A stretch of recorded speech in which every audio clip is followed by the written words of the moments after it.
of 2021. Thank you, Lachlan, Kalache. That was an awesome start to the session today. And thanks everyone for coming along and spending some time with us. Today we are going into having a look at Zoom Advanced. So Lachlan's put a couple of reminders into the chat box. So if you haven't done so already, we'll look at how we can update Zoom. There have been so many updates to Zoom recently that it's a really good idea to run a manual update yourself. If you have updated, you should be able to see on the screen at the moment that we're sitting in a virtual classroom, and I'm right down the front, which I'm not so happy about. Lachlan's way up the back. Which is probably where he sat in the classroom in general. I'm not too sure, but if you can't see that, it's okay. We might even share our screen in a moment. I think if Lachlan shared his screen, we might be able to all see this virtual background that we're sitting in, which is a bit of fun. We do have quite a few things that we'll go through today. And if you were here last week, we did go through a bit of the basics of Zoom. But we're going to move into more of the advanced Zoom applications. We'll probably go over a few things that we talked about last week at the same time, just as a brief reminder of what you can expect and what you might need to do. So we'll look at the update in a moment. We'll give you a bit of a quick reminder about waiting rooms and how waiting rooms work within Zoom and within some of the, I suppose, the CSU functionalities of that as well. We'll take you through the recordings again and how they are used in Zoom, where they go and how you can access them.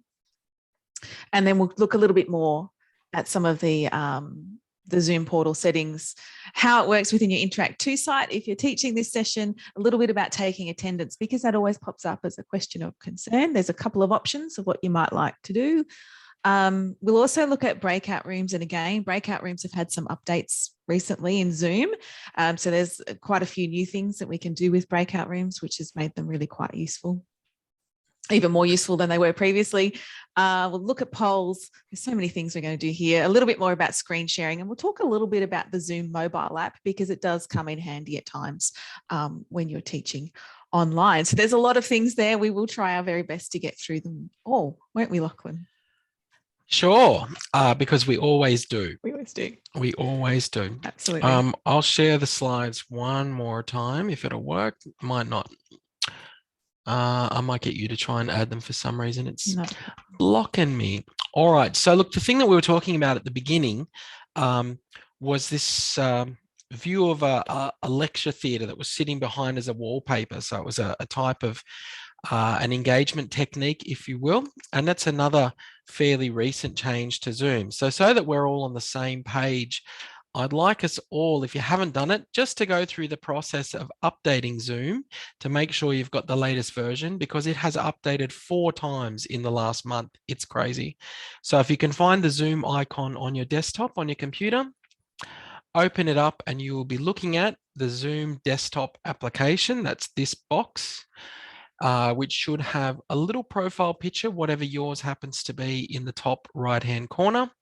Left click once on that, and you will see 2/3 of the way down, check for updates. If you open this up and click on it, it'll tell you if you're up to date or you're not up to date. And if you couldn't see that, that lecture theatre view that we were talking about at the beginning, you're probably not up to date. And what I would really suggest is if you jump out of this meeting for a second and update, it'll take you 20 seconds and then jump back in. And I'm perfectly happy to wait and chat to people for a minute, just so you can see what I'm talking about and make sure that you're all on the latest version. We will give you that minute or two to do so. So by all means, get into it. And I can see a bunch of people jumping out, which means what I've said has made perfect sense. So that's great. And that means I can turn on the immersive view. If I stop sharing.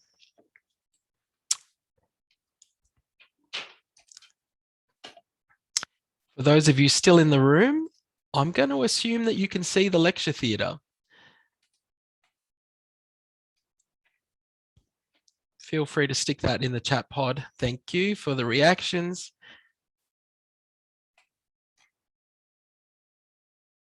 Okay, thank you, Carla. And I'll show people how I got to that. It's going to be interesting because the immersive view can't be visible when you share the screen, interestingly. We'll give them another minute.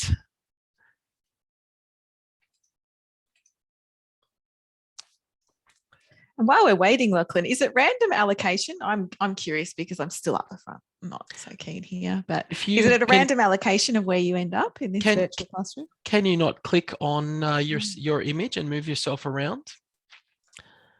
No. No, I guess it's just the host. Hang on, I'll move you, Prue. 1 second. I don't know where you're going to move me though. I don't trust this. There you go. Moved you. Thank you. And I can just point to Warwick above me. If you can make her a host, she could move herself, surely. Well, it's funny that even as a co-host, she can't. I find that they've decided really? that, yeah, I'm not giving up host rights. You could forget that. That's not happening. Yeah, it's pretty interesting, I think. And the fact that as soon as you start sharing, it stops the immersive view, which is killing me a little bit, but that's okay. Look, I'll keep going. We've got kind of a decent amount of people in the room and we're recording. So what I want to show from this immersive view is if I turn screen sharing on, it's going to turn it off, but I can show you what it looks like from a settings point of view. All right, so I'm going to share my desktop again, and I've got a notification up here saying immersive view has stopped. But if we go into our Zoom application window, click on our settings cog, which sits underneath the profile button, and it will open up this settings window. And looking through some of these options, we'll see that there is under background and filters. This is where people are able to upload new virtual backgrounds, etc. And I was under the impression that the immersive view settings were in here as well. And I might be proven wrong in this instance. Where did I find those? Video settings, video background. Let's have a look in our Zoom settings. We've got everyone back in here, so that's good.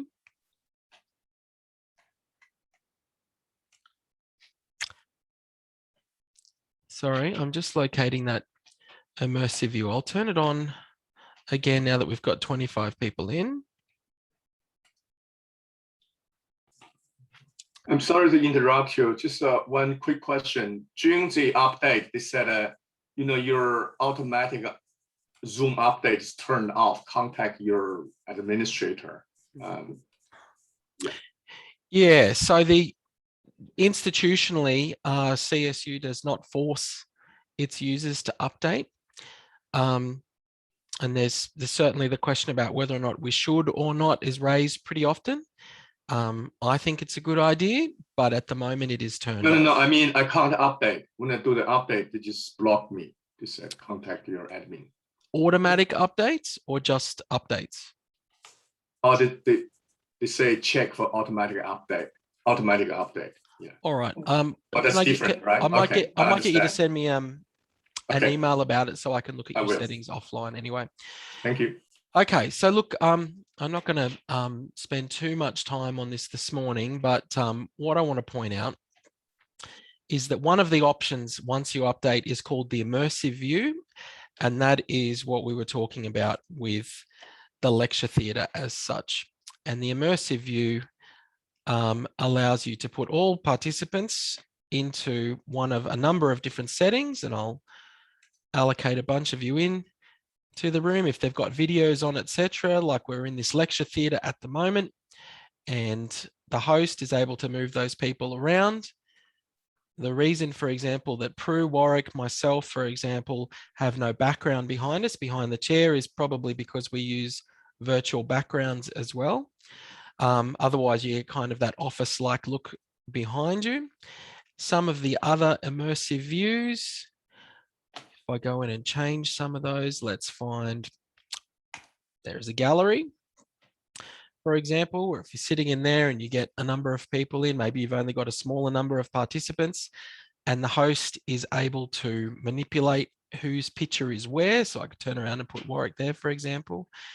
You are also able as the host to put people anywhere in the room if you want to. You just drag them down from the top. I can 571. Yeah, that's great. Thank you. Change to other immersive settings, like maybe there's just 2 people and you wanted to have them doing their kind of breakfast view. Prue will now whip us up an omelette. That's it, wrong way. Don't forget which way you're pointing. That sort of thing. So yes, it's slightly gimmicky. Maybe you prefer something more intimate. You know, here we are with the fireplace behind us.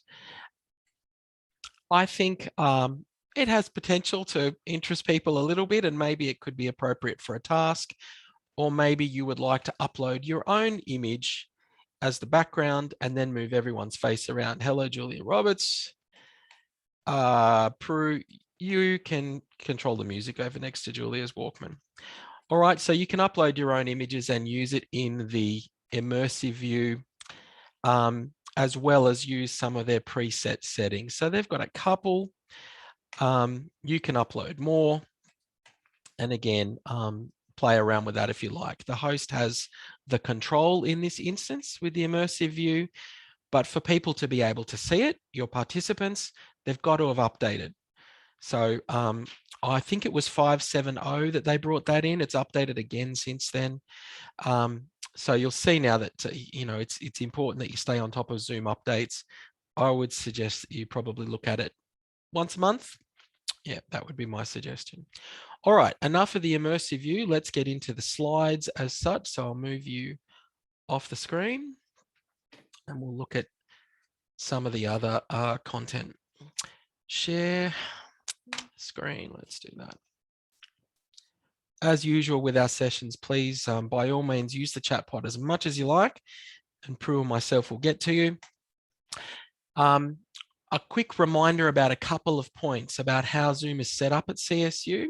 I'm going to fly through these. If you've got specific questions, pull me up and we'll go through them. The first one is to remind you all that we use waiting rooms as part of our setup for Zoom at CSU. And the way that works is that if people have logged in with the CSU login, staff or students, they pass straight through the waiting room and come into the meeting. And a number of you did that. And if you look at your participant pod in your Zoom settings, you will see those of you who have the word guest next to your name would have been put into the waiting room first. So it hasn't logged you in as a staff member. Those of you with nothing in brackets means you've come straight through. So it's taken your login, your single sign-on login through any number of CSU systems. Maybe you use the staff portal. Maybe you've logged into an I2 site. Maybe you've gone into one of our other tools, but your web browser has remembered who you are, and it will keep that credential and pass you straight through the waiting room into Zoom. Same for students. If they've come into the I2 site and access your Zoom meetings that way, they will pass straight into the Zoom room. If you've given them the link through an announcement or some other way in an email, and they've just clicked on it, it's not going to have logged them in. They'll be held in the waiting room until you admit them. But the waiting room is a security protocol of sorts, which is supposed to give you a measure of control over random people coming in or not. So that's why we have the waiting rooms turned on. By default, going back, passwords with access to your meetings is turned off. I know some academics like to use a password when they create their meetings. You can do so. What it will end up doing is making that part of the unique link for the room. It has no impact on students joining through your I2 sites through the Zoom LTI tool. It just makes the link for the room slightly more confusing and harder to get a hold of. What's the term? Encrypts the link. Okay. We also have registration as a feature that's possible for people, but it's turned off by default. It's usually only a feature used for people that have external events with external attendees and they want to get registrant data. So registration is turned off, but it is a feature. And mandatory single sign-on is turned off. So if you want any of those features turned on when you create a meeting, you can turn them on, but you need to be aware of the consequences of doing so. Okay, rushing through to the next bit, our recording setup. Just like to do a slight reminder about our recordings. And it's mostly because occasionally people forget what's possible, what's not possible.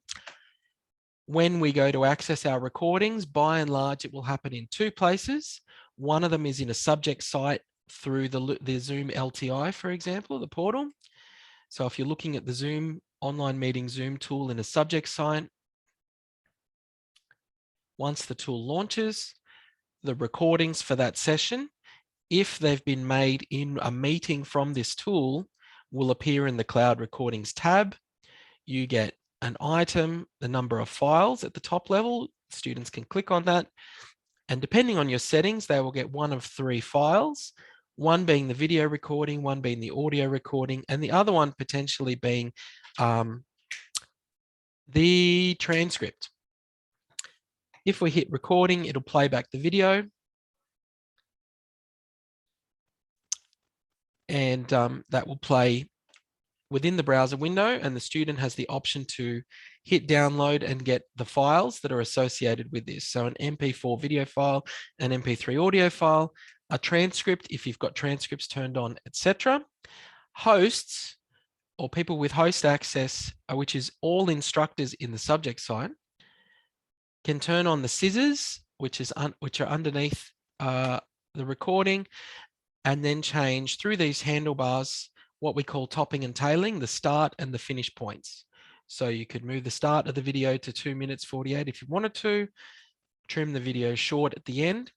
This is not a permanent change. It simply is affects other people hitting play to watch the recording in the cloud. If they go to download this file, all bets are off. They get the full video file. So it is not a permanent edit. When you top and tail a video file in Zoom and hit save, it doesn't make that change permanent. If you want to do actual editing beyond this in Zoom, you're going to need to download the file and put it into some other platform to do editing. Hopefully what I'm telling you at the moment is already things that you were aware of. When we go into recordings, the other way to access them is through the Zoom portal, which is in charlessturt.zoom.us. We sign in, find your recordings, look next to your recordings, you'll see how many different files are associated with that recording. So this was the PD session from last Thursday, for example.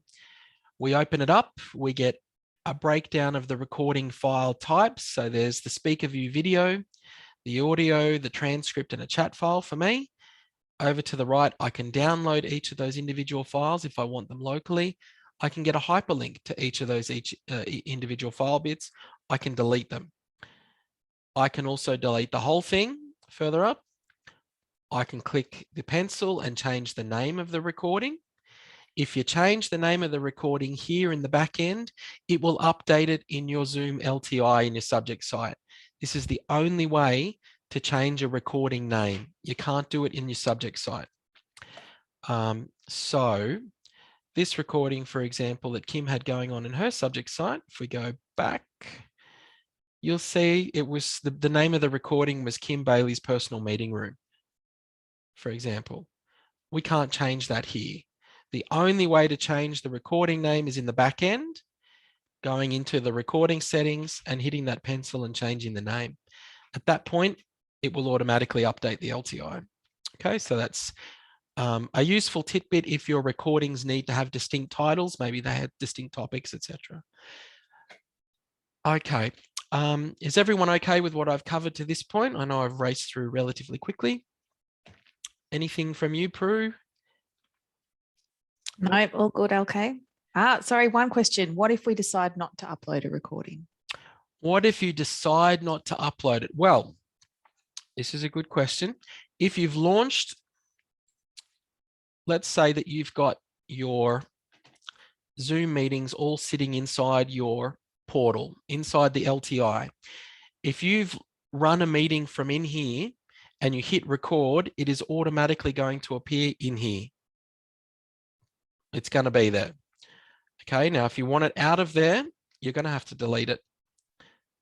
Basically, it's not something that you can sort of decide or not at that point. If you've decided to record it and it's a meeting that's been set up through the LTI, your you're going to find that the recording appears here. If you want to record, but you don't want it available here, record it locally. Record it to your computer. Don't record it to the cloud, because otherwise it's going to appear inside the subject site. It's a really good question. All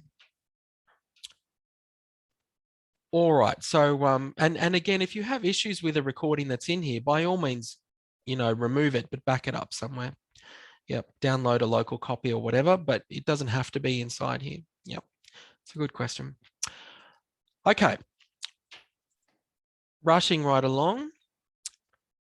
What else have we got here? Talking about recordings, the recordings that CSU has stay live for 365 days. From the day that you make them, a counter starts, and you will see next to each of them, I'll go back to the main recordings page.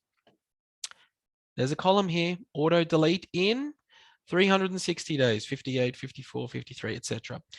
The way that this works is that when you are 21 days away from the recording being automatically deleted, you'll get an email, a notification telling you that that's happening. When the timer hits 7 days, the recording, you'll get another email. And when it hits 0, it will be moved into a temporary folder that you don't have access to for 1 month. So if you go past that date and your recordings are no longer visible in here, but you know you've got them and you want them back, you can log a job with DIT, a Sherwell request, and they will be able to retrieve it. There's only kind of one person that really works with that. So if you've gotten to that point in time and you really need that recording, you're going to need to log a DIT service request and try and get your recording back. Yeah, you can't, Jack. It basically at that point, if you've managed to get the file back or you get it before it moves off, you need to download it locally and put the video somewhere else. It's not going to, Zoom is not going to help you out at that point. So it's, I would suggest, for example, an individual or school-based YouTube channel is quite a popular option, and people upload the videos that they want to keep for perpetuity in there. But that's the way DIT have set the tool up at this stage. Yep.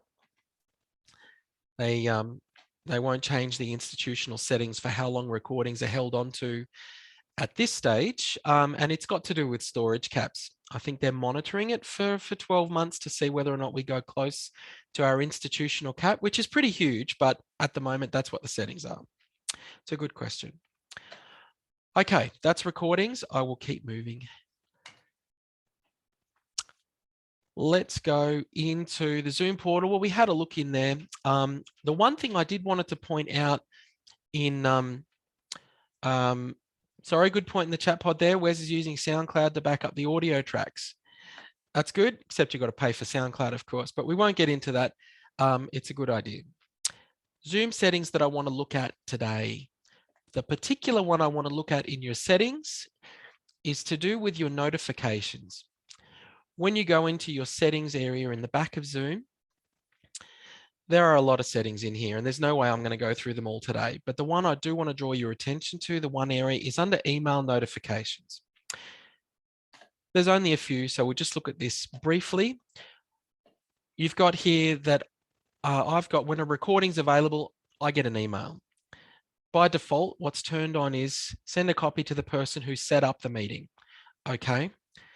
The second option there is send a copy to alternative hosts. The reason I think that this one is important for you to think about is because of the Zoom LTI, the way that the subject sites work.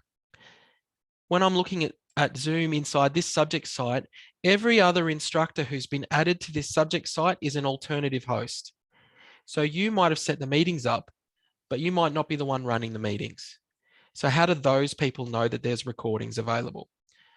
They could check potentially in the tab, but if that setting is ticked in your notifications, send a copy to alternative hosts, every other instructor in the subject site is going to get an email telling them that that recording is now available. So it's Blackboard and Zoom working together. It's an interesting one. Think about how the subject site's been set up and how many people are going to be using that same common Zoom area. Okay, when people join the meeting before the host, do you want to be told that students are in the room before you turn up? If you do, have this turned on. If you don't, and you hate getting all those notifications, turn it off. If a meeting's cancelled by, for example, a Zoom meeting that you're attending has been cancelled, this is usually for people using the Outlook tool and they've had a Zoom meeting added to their Outlook calendar. It gets cancelled, you'll get notified. If an alternative host is removed from the meeting, personally, I don't care.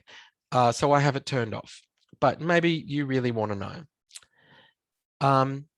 If someone scheduled a meeting on behalf of someone else using scheduling rights in Zoom, do you want to know?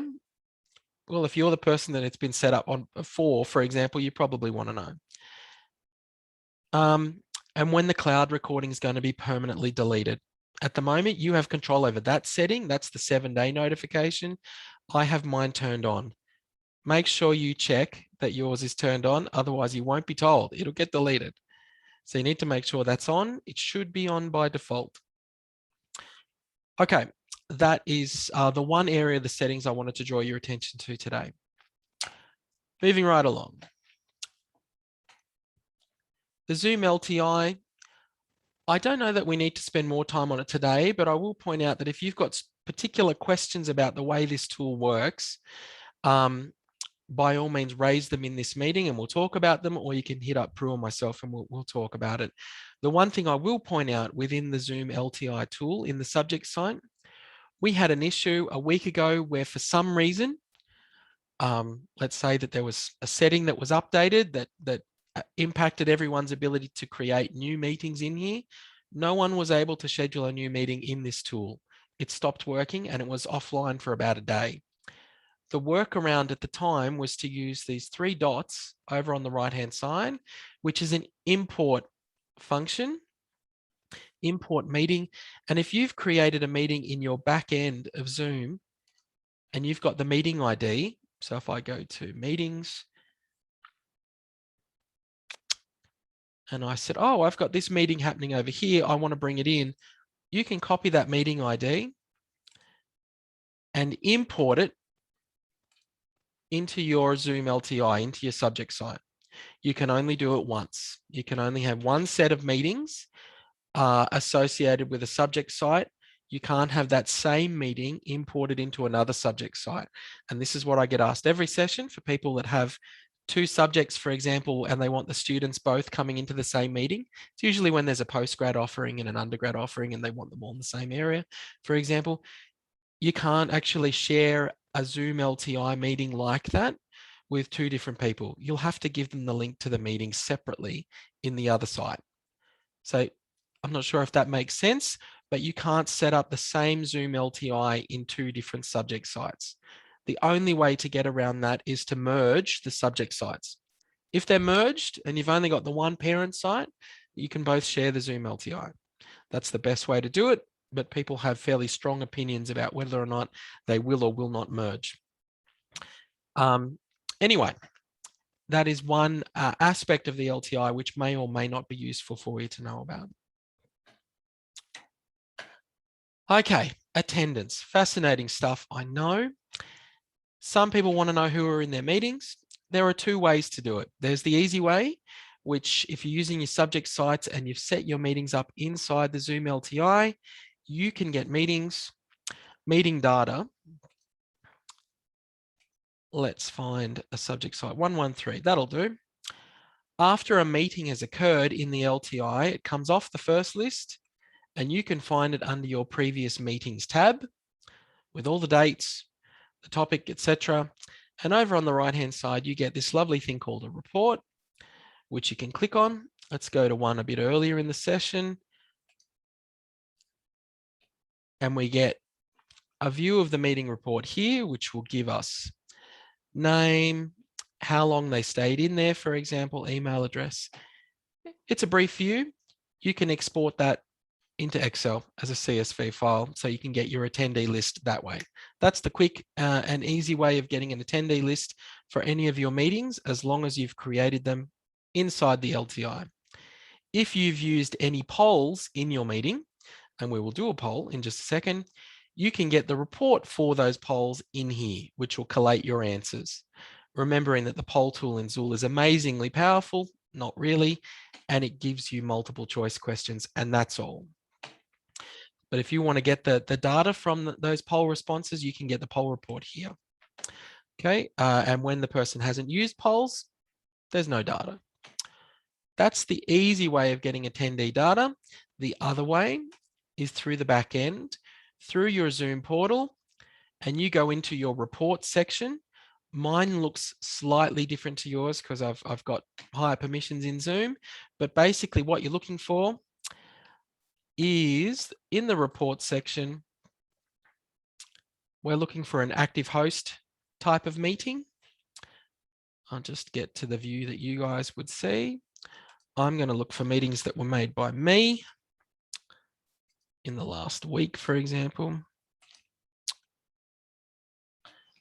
There's a meeting or a number of meetings, 3 meetings, 53 participants that happened over that period of time.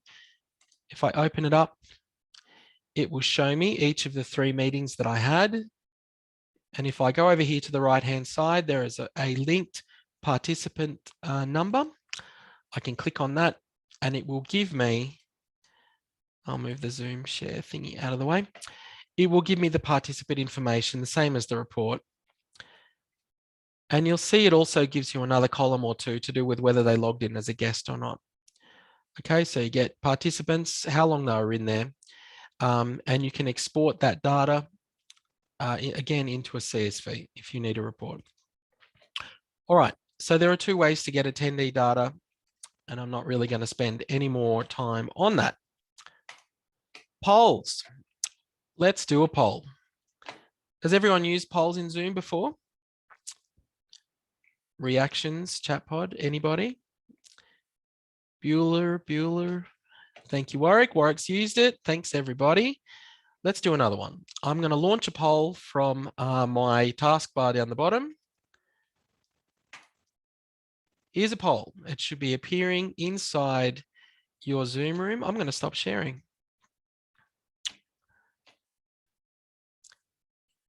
So you should have a poll that will allow you to provide your feedback in the middle of the room. While we're at it, I'll change my immersive view yet again.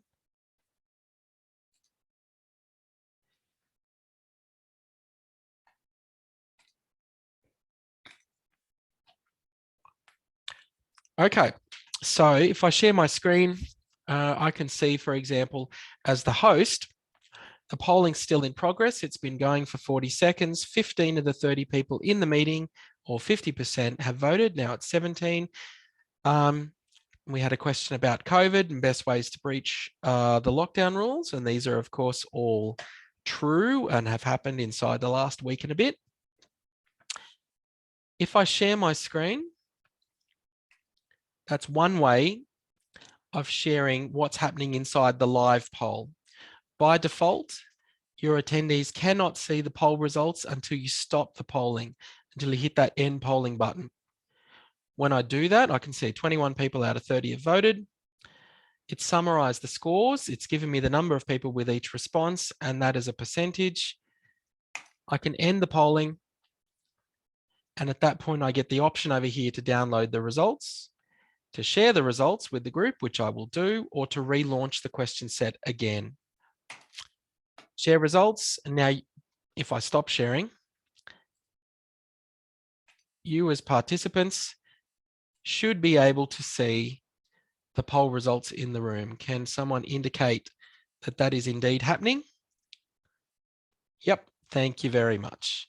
Okay, so polling within Zoom is not particularly comprehensive in terms of its functionality, but what is there is pretty easy to master, I would argue. You just need to remember what they can see and can't see. And if I share my screen again, we can have a look at the building process for polls. And I will remove, sorry, the Zoom background so you don't all have to look at yourself. If I get into that relaunch polling, I get a message saying it's going to clear existing results. Do I want to do that? Yes, I do. And at that point, the poll goes live again. Okay, so I'll end polling. And now what I want to look at I am sharing my screen. Yes, I am. Is creation of a poll in our room. For me, as the host, polling is an option down the bottom in the taskbar. If I hit polls, I can relaunch and do all that stuff with the existing poll, but in the top right-hand corner, there's an edit button. The edit button then allows me to get into the Zoom portal in the back end, which it's done, but it's hiding in Chrome. Let's move that. Sorry, I'll bring it to the fore. It opens up the meeting that you're running the poll in, because the polls are done at meeting level. If you scroll right down the bottom of your meeting, here are the polls. I've only created one. There it is. 3 dots over on the right-hand side.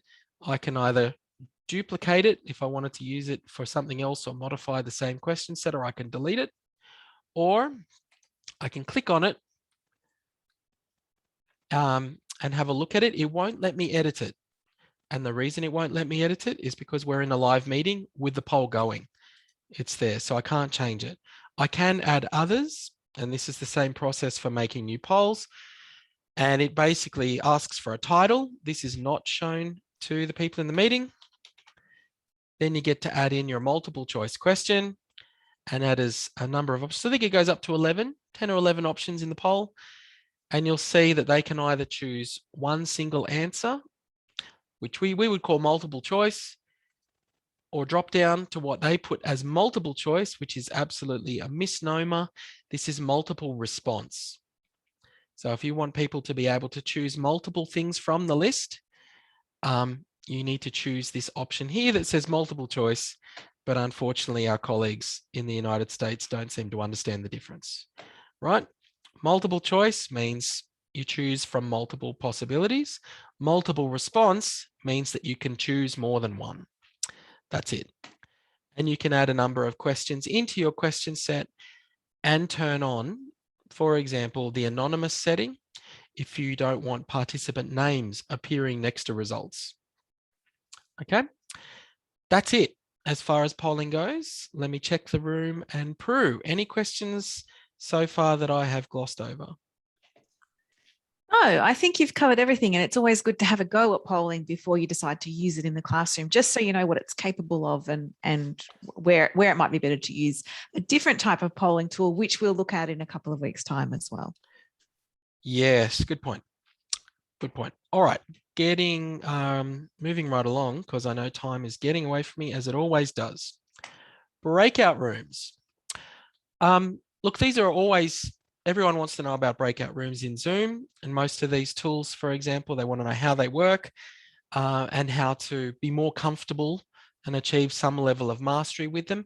I want to say my experience in a number of these different platforms, the Zoom breakout rooms are pretty straightforward. I don't find them too comprehensive. I'm just going to open it from this shared view so you can see what I'm looking at when we go into breakouts. Because I'm sharing my screen, the way that I can see breakouts is to go into the More button over on the right-hand side. And I get a window prompting me about breakout rooms here. What we need to know about Zoom breakout rooms, there are 3 phases: creation, editing, and live. 3 stages, 3 phases. We're in creation, which means there are no existing breakout rooms available. It's asking me to make them for the first time. I am going to make, let's go with 3. I can add more later on if I want to, but in the initial creation stage, you can identify how many you want. I am going to assign the participants into the breakout rooms automatically. One of the things we cover in the learning and teaching session next week is the possibility of letting participants choose breakout rooms themselves, because maybe your breakout rooms have a specific activity or purpose or function, and you want the students to be able to choose which ones they're going into. Right, so if you've already set them up and they're serving a specific purpose, and it's important for the activity for students to choose which one of those you're going into, you've got the option to let your participants choose which ones they go into. Down the bottom, I get a summary, 10 to 11 people in each one, based on the number of participants in the room. We've got 32. Let's create them.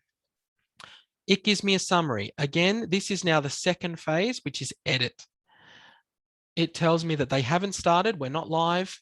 I get a title for the room. I can change it. Room 1, let's call you the animals. Okay, these are all the animals. If I scroll next to their names that have been automatically allocated, I can move them to other rooms. I can exchange them with people in other rooms. Those are the two functions. Down the bottom, I can rename number 2 if I want to. Let's call you the monsters. Hello, monsters. I can change that name. I can delete that group if I need to. Over here on the right, summary, how many people in the room. And thirdly, group 3, you're the can't think of a name group. And there you are. There are the 3. In this setting, I can do a few other things. If we've decided that I need to add additional rooms, I can add another one here.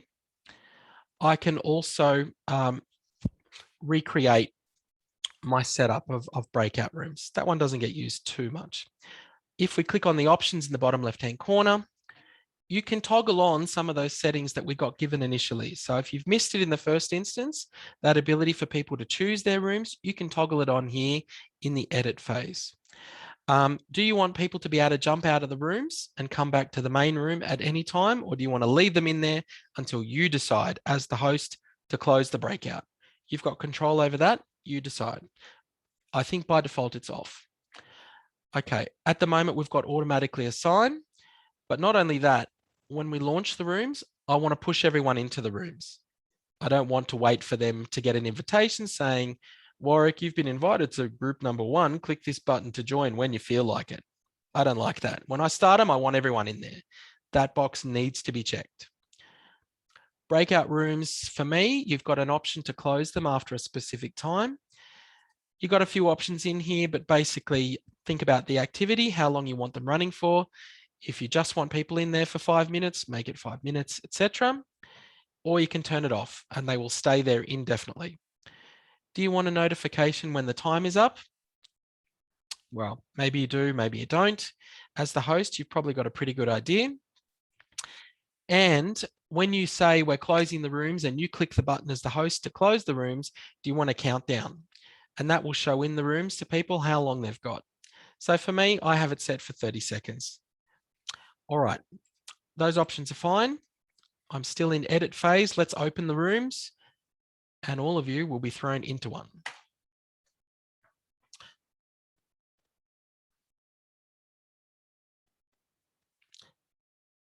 There they go. Okay, now everyone has gone into the rooms. And for the sake of the recording, I'm going to send a message to everyone. Everyone is now a co-host. And I'm broadcasting a message.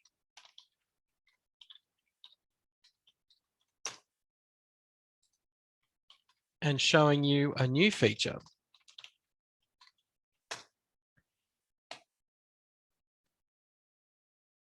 I'm going to stop the share. And this time around, I'm going to share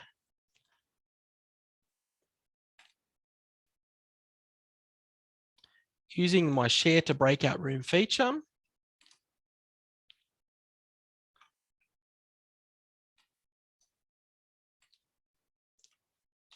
Now you can share from the main room to all breakouts.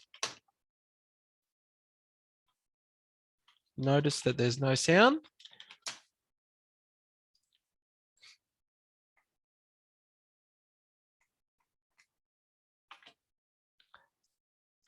And now I'm going to join some rooms.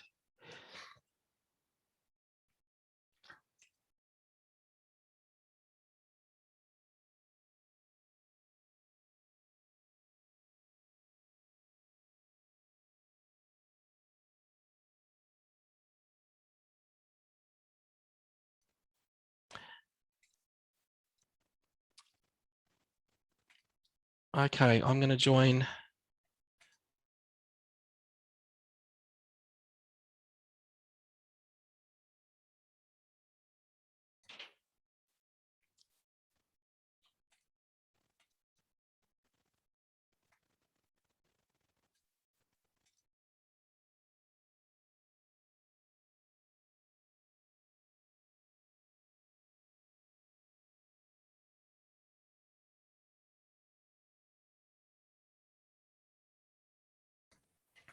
I'm sharing for the purpose of sharing to the rooms. I'm going to be stopping the breakouts in just a moment.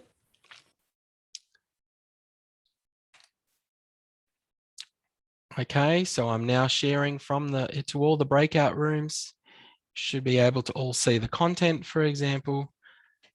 And I'm going to stop those breakout rooms in just a second.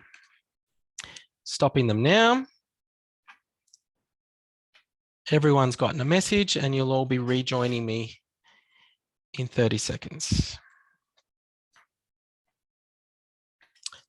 19, 18, 17, etc. People jumping out.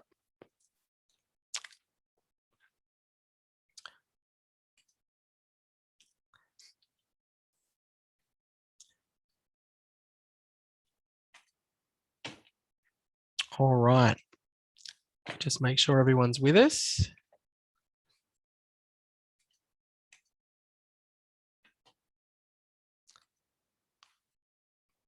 Why can't I see my participants? There we go. Welcome back, everybody. Let's talk about your breakout room experience for a moment. If I stop sharing, that might be more useful so I can see everybody.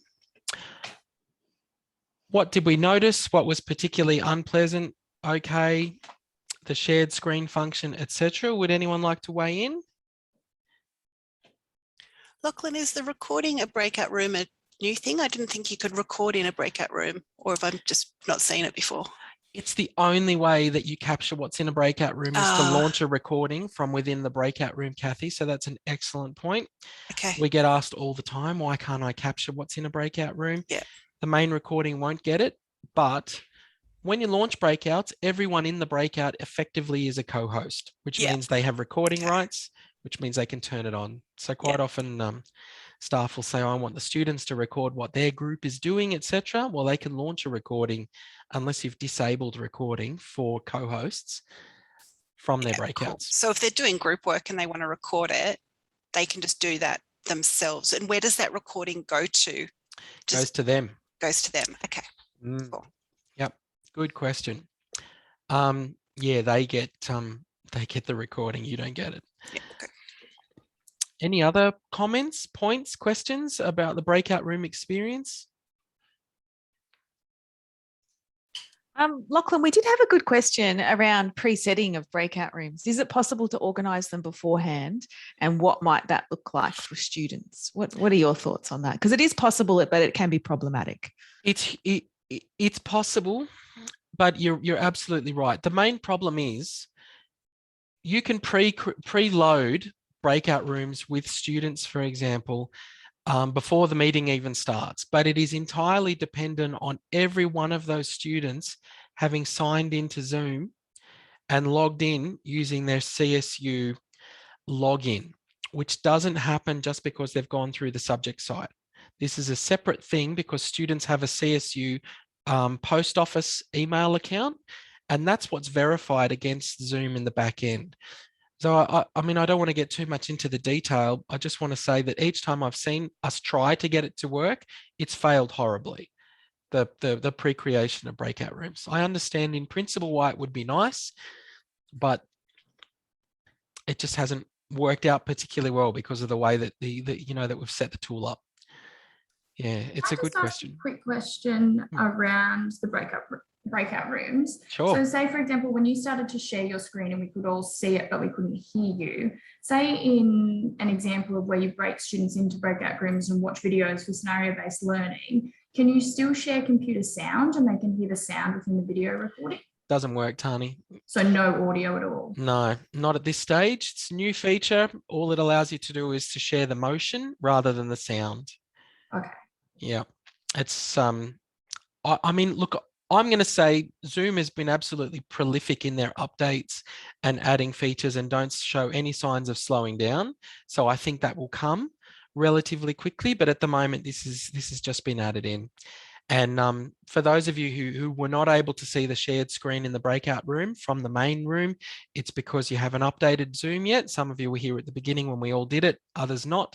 So do take the opportunity to go into your Zoom desktop application and update Zoom after this meeting. That way you'll be able to see those new features. The other amazingly important new addition amongst Zoom updates is the addition of a whole bunch of reactions. If you've updated, you will see in your reaction toolset now a whole suite of reactions. I'm going to share my screen so you can see mine. They have effectively added the full suite of emojis. There's hundreds and hundreds of them that you may or may not want to use in the rooms, but the students can certainly use them in their reactions. So if you desperately want to show someone the tiger face as your reaction, which I've just done, you will see now that that's next to my video up there, and I can also see it in the chat pod next to my name. So by all means, enjoy. So I was going to ask, how Please. do we know there's an update, or should we just be going in really regularly and just doing it? Is there a way that we should? I didn't even know there were updates, that we should be updating it. Look, the way that I see them, for example, it's a really good question, is from my Zoom desktop application, which I will move to the fore. When I look at this screen, the Zoom desktop app, it's always sitting in the background behind Zoom when you run the meetings. When there's an update, there is a colored bar across the top here that says a new version of Zoom is available. That's the heads up. I also get notifications from Zoom, which is a bit of a cheat, sorry, that tells me there's a new version. I am happy to organize kind of a comms, I suppose, to go out, considering it's the core sort of remote teaching tool that we have that just we send out across the faculties. Do you think that would be of value, Warwick, Prue, anyone, if we sent those out when there is a new Zoom update? Yeah, maybe a what's new message, something like that would be helpful.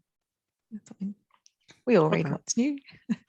Maybe it's just communicating how we know or what to look for. Once we all know that there's, if we know there's a bar there to look for, I guess we should just learn how to do it that way, I guess.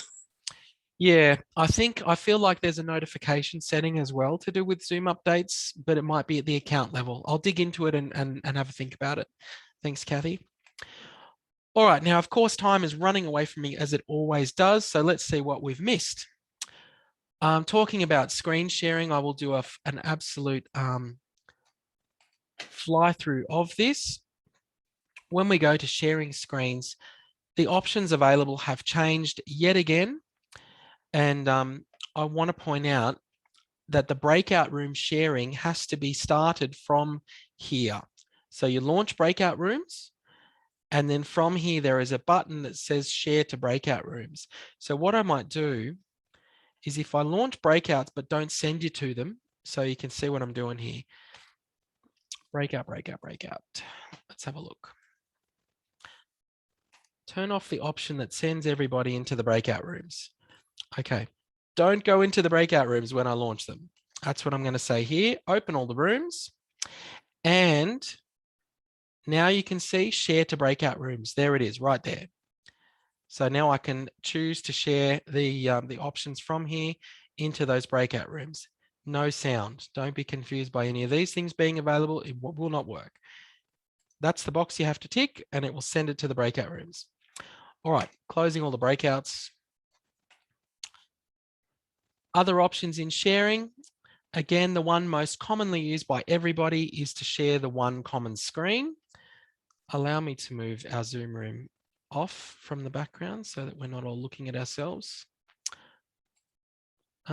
Anyway, I'll do that, doesn't matter. Other times people choose to share individual application windows like Google Chrome, other things. If you're sharing media, video, anything with sound or motion, make sure that you're checking the two boxes down the bottom, share sound and optimize for video playback. Otherwise, depending on the number of people you've got in your breakout rooms, the sound and the video will get out of sync. It'll happen. Maybe you haven't seen it yet, but it will happen the more numbers that you have. All right, under the Advanced tab, we also have the hilarious feature Present PowerPoint as a virtual background. If I have a PowerPoint available, I'll turn this on so you can see what it looks like. PowerPoint, wow. Do I do PowerPoint? PowerPoint downloads, maybe. PowerPoint, so many PowerPoints. Okay. Here's a PowerPoint. It's going to launch a PowerPoint. Come on, PowerPoint. And here's me. Wait, here's me talking to my PowerPoint slide. Don't forget to go through. God, progress the slide, Lachlan, for God's sake. Hey, don't forget that we're talking about this thing. Me, live, PowerPoint, box, slides. You get the idea. If my camera was back further, I could be standing up and presenting alongside the material. It actually looks pretty good when you do it. You may consider this a gimmick, maybe not, but for it to work, you have to be able to use a virtual background. Some people have a green screen. I personally, if I stop doing this, stop the share, you can see this lovely green material behind me. I got this from, what's that sewing place? Spotlight. There you go. I went to Spotlight. They looked at me like a freak and I said, can I have some green material for a green screen? It cost $4. Okay, I got a 2-meter cut of this and I put a clip in my office from one side to the other to string it up. It allows me to use virtual backgrounds. So you don't have to spend a stack of money, create for a green screen or some fancy edition of it, or go to a studio. You can go to Spotlight. I think it's called EnviroCloth, something like that. But it's bright green. They all seem to have it and it costs $4 for 2 meters of it. So that's how we use that feature. I'll share again. Let's do that and hit share again. Okay, under advanced, the other options we have are to select a portion of your screen to share. So maybe you've got something fascinating that you want to share with the students, but you don't want them seeing everything else. You can highlight and drag out an area that you want to share and then use that as your share space. That's usually something for people that maybe have limited screen space. Maybe you've just got the one monitor and you want to portion off part of it for what you're sharing and not have the other parts showing. You can just share audio. So when I play back YouTube clips, for example, before our PD sessions, I don't have the video shared, just the sound. That's what I'm doing there, computer audio. You can share a video file, for example, through here. And if you're using another device like a, what's the term? Document camera, for example, you can share content from other video sources in here as well under advanced. Then there's a third tab to do with files. I want to say this is not particularly useful. What it refers to is if you've got an account in SharePoint, Google Drive, or Microsoft OneDrive, this will open up your backend and allow you to find files, but you could do that anyway and have those ready and just share your screen. You don't have to worry about messing with integrations for that to work. So that's sharing on the fly. I'll turn on chat because I can see a bunch of things going on in there. All right. People taking off, excellent, and we're at time. So what else did I miss? The mobile app, okay. What I want to say about the mobile app is that for me, its best application as a potential student is the fact that I can join this thing and just listen and watch, join Zoom meetings easily and access pretty much all features that we get inside our live meeting room. It requires a meeting ID. So the students to access it are either going to have to navigate to their I2 site through their phone or their tablet and jump into the Zoom meeting through the LTI. That will work fine. Or they're going to need to copy and paste the meeting ID if they know that from looking at the LTI, wherever that might be. Let's find a subject with the LTI going.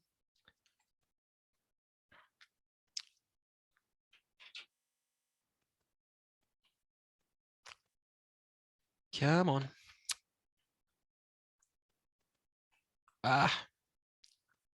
Because it's a past session. Of course, because it's a past session. Okay, here's a new one. Meeting ID right there. So they could get that number and join through their mobile phone, or you could put it in an announcement or whatever, and they would be able to join the meeting through the mobile app. It's relatively good. As an instructor, the other function for it is to join the meeting and to be able to share the video from your mobile phone into the Zoom meeting. And I'm going to do that now just to show you. If I stop sharing, I'm going to grab the Zoom meeting ID from up in the corner, which is 614. Come on, Zoom.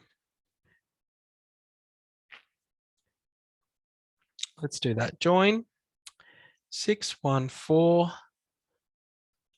1813 1293 and join. Okay, I'm connecting to the meeting and there I am. It's got my placeholder image, my profile picture in the meeting room. And I can, at this point, share the video from my mobile phone, and I can share my camera, for example, from my mobile phone. Whoa, there's a green screen out the door. So you can see I've got another video source shared in to the meeting. Now you can think about what that might mean for your teaching. For example, if you wanted to use your mobile phone as a document camera, for example, and have put paper underneath it and share that into the room. People have tried doing that with, oh, there's some cupcakes from a colleague. Thanks, Beck. But you can see that you can share additional video sources in to your meeting. What you do with them, really the limit is on you, what you decide to do with those. It can be quite useful to share a mobile device, join the meeting through your mobile as well as through your PC. Gives you some more options, some more inputs. Okay. Now I'm going to stop sharing. We'll hang around for, 10, 15 if you've got some questions, but otherwise, thank you all for joining. And we'll see you at the next one. The next one's learning and teaching. We get more into audience engagement tools. I'm going to close Zoom from this thing. It's killing me. Okay. Thanks. And hopefully I haven't confused you more by covering all that stuff.